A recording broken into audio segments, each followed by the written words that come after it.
Where the North has its honor and the South its chivalry, the Iron Islands has its strength.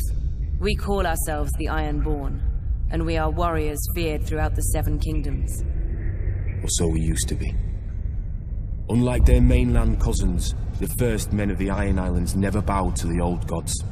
Theirs was the drowned god, who made the Ironborn to reave and sack and write their names in salt, steel, and song, that his enemy, the Storm God, could not wash away.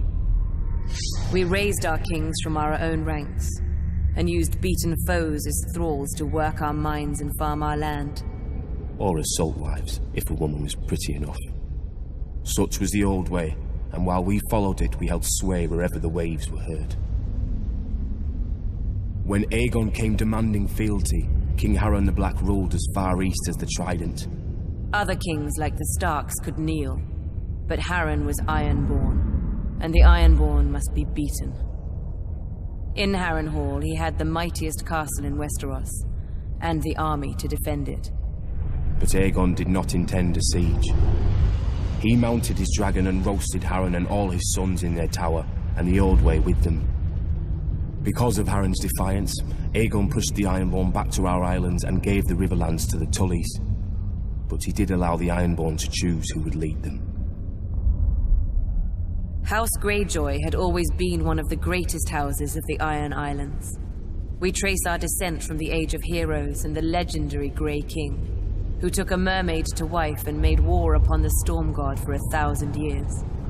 Blessed by the Drowned God, the Grey King fought and slew Naga, the great sea dragon, and took her fire for his own. This history made our ancestor Vicon Greyjoy the natural choice to lead the Ironborn after Aegon's conquest. For 300 years, House Greyjoy ruled the Ironborn. We styled ourselves Lord of the Iron Islands, King of Salt and Rock, Son of the Sea Wind, Lord Reaper of Pike. In truth, we were thralls. Our people still chanted, "What is dead may never die." But the Old Way had died.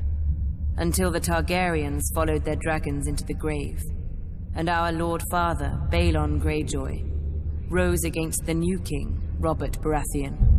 He seized our ancient crown and sent our Iron Fleet against the Lannisters at Lannisport, burning all their ships before any could weigh anchor.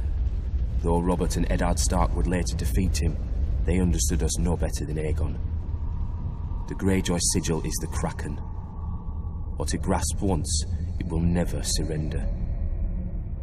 What is dead may never die, but rises again, harder and stronger.